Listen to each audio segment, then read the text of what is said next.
প্রিয় দর্শক, মাওলানা গিয়াসউদ্দিন তাহেরীর সাথে ব্যক্তিগতভাবে আমাদের কোনো বিরোধ নেই, কোনো বিদ্বেষ নেই, কোনো শত্রুতা নেই। আমি আমার ভাই মাওলানা গিয়াসউদ্দিন তাহেরীর প্রতি বিনীতভাবে আরজ করতে চাই, প্রিয় ভাই আমার, ইমানের প্রশ্ন আমাদেরকে আল্লাহর কাছে যেতে হবে। আমরা অন্য যাই করি না করি, অন্তত ইমান হারা হওয়ার মতো কথা, শিরকে আকবর হওয়ার মতো কথা থেকে আমাদের বেঁচে থাকা উচিত। সম্প্রতি মাওলানা গিয়াসউদ্দিন তাহেরীর একটি আলোচনার অংশ বিশেষ সোশ্যাল মিডিয়াতে ব্যাপকভাবে ছড়িয়ে পড়েছে।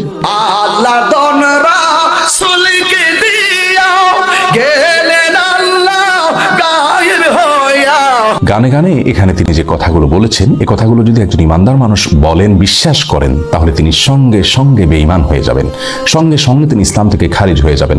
তার সঙ্গে আর একজন মুশরিকের, একজন হিন্দুর কোনো পার্থক্য থাকবে না যদি তিনি এই গানের কথামালাগুলোকে বিশ্বাস করেন। কারণ এখানে সুস্পষ্টভাবে আল্লাহর সঙ্গে শিরকে আকবর হয়, বড় শিরক হয়, এরকম কথা রয়েছে। এখানে বলা হচ্ছে যে আল্লাহর ধন রাসূলকে দিয়ে আল্লাহ গেলেন গায়েব হইয়া। আল্লাহর ধন যদি রাসূলকে দিয়ে আল্লাহ গায়েব হয়ে থাকেন, নাউজুবিল্লাহ, তাহলে সেক্ষেত্রে তার বিবরণ তো কোরআনে থাকবে, তার বিবরণ তো রাসূল আকরাম সাল্লাল্লাহু আলাইহি ওয়াসাল্লামের কোনো হাদিসে থাকবে। অথচ কোরআন হাদিসে এরকম কোনো কথা তো নাই, বরং হুবহু এর বিপরীতটি কোরআনে রয়েছে অত্যন্ত পরিষ্কারভাবে, স্পষ্টভাবে।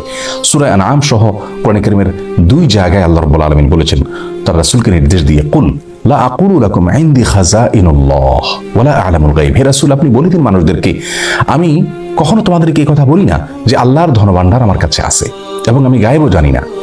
দেখুন, এখানে আল্লাহ রাব্বুল আলামিন পরিষ্কারভাবে তার রাসূল সাল্লাল্লাহু আলাইহি ওয়াসাল্লামকে বলছেন, আপনি বলে দিন মানুষদেরকে যে আল্লাহর ধনভাণ্ডার আমার কাছে নাই।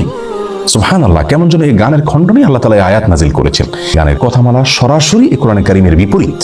তাছাড়া আল্লাহর ধন রাসূলের কাছে দিয়ে আল্লাহ গায়েব হয়ে গেছেন, আবার রাসূল সাল্লাল্লাহু আলাইহি ওয়াসাল্লাম একটা খাজা পায়া খাজা আজমিরে শুয়ে আছেন।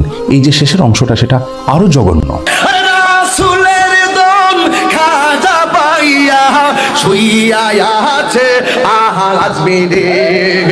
আল্লাহ রাব্বুল আলামিনের ধনভাণ্ডার যেখানে রাসূল আকরাম সাল্লাল্লাহু আলাইহি ওয়াসাল্লামের কাছেই নাই, সেখানে খাজার কাছে কোত্থেকে আসবে?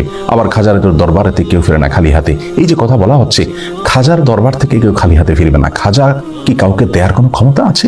পৃথিবীর কোনো কবর, সেটা যত বড় নেককার মানুষের হোক না কেন, যত বড় ভালো মানুষের হোক না কেন, তার কবর থেকে, তার কবর জিয়ারত করে সেখান থেকে মানুষের কোনো কিছু পাওয়ার কোনো সুযোগ আছে? কোরআন হাদিস বলে, ইসলাম বলে, সেখান থেকে মানুষের পাওয়ার কিচ্ছু নেই।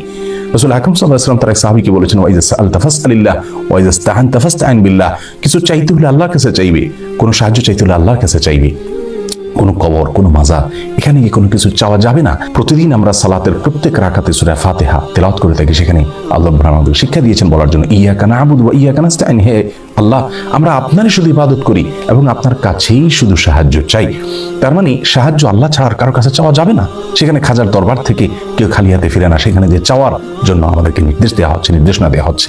গানের এই কথামালা, এগুলো গিয়াসউদ্দিন তাহেরী সাহেব আবৃত্তি করেছেন। সেখানে আল্লাহ রাব্বুল আলামিনকে একরকম নিষ্ক্রিয় প্রমাণ করা হলো যে আল্লাহ গায়েব হয়ে গেছেন রাসূলের কাছে দায়িত্ব দিয়ে, তার কাছে ধনভাণ্ডার দিয়ে। অথচ আমরা জানি আয়াতুল কুরসিতে আল্লাহ রাব্বুল আলামিন বলেছেন যে আল্লাহু লা ইলাহা ইল্লা হুয়াল হাইয়ুল কাইয়্যুম লা তাখুযুহু সিনাতুন ওয়ালা নাওম। আল্লাহ তাআলা চিরঞ্জীব, আল্লাহ তাআলা চিরঞ্জীব এবং তার কখনো তন্দ্রা আসে না।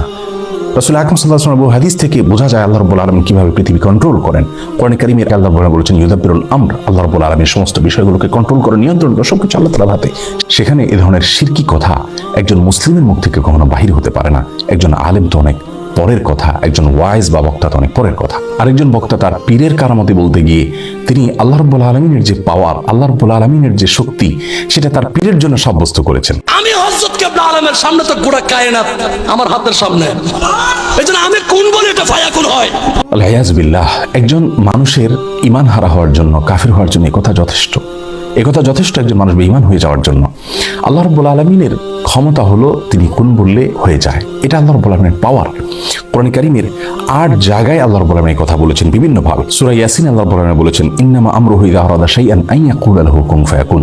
আল্লাহ রাব্বুল আলামিন কোনো কিছু চাইলে কোন বলেন, এরপর জিনিস অটোমেটিক হয়ে যায়। সূরা বাকারা 117 নম্বর আয়াতে আল্লাহ বলেছেন, বাদিউস সামাওয়াতি ওয়াল আরদ ওয়া ইযা কাদা আমরান ফাইন্নামা ইয়াকুলু লাহু কুন ফায়াকুন। আল্লাহ রাব্বুল আলামিন আসমান এবং জমিনের নবমণ্ডল এবং ভূমণ্ডলের সৃষ্টিকর্তা। তিনি কোনো কিছুর ফায়সালা করলে, কোনো কিছু সৃষ্টি করতে চাইলে তিনি কোন বলেন, এরপরে সেটা হয়ে যায়। এরকম 8 জায়গায় আল্লাহ রাব্বুল আলামিন বলেছেন একই কথা। এটা আল্লাহ রাব্বুল আলামিনের শানে শুধুমাত্র খাটে। আল্লাহর কোনো নেককার বান্দা, আল্লাহর কোনো প্রিয় মানুষ বা পৃথিবীর কারোর যদি এরকম কোনো পাওয়ার তার জন্য সাব্যস্ত করা হয় যে তিনিও কোন বললে হয়ে যায়, তাহলে তাকে তো আল্লাহর সমকক্ষ সাব্যস্ত করা হলো।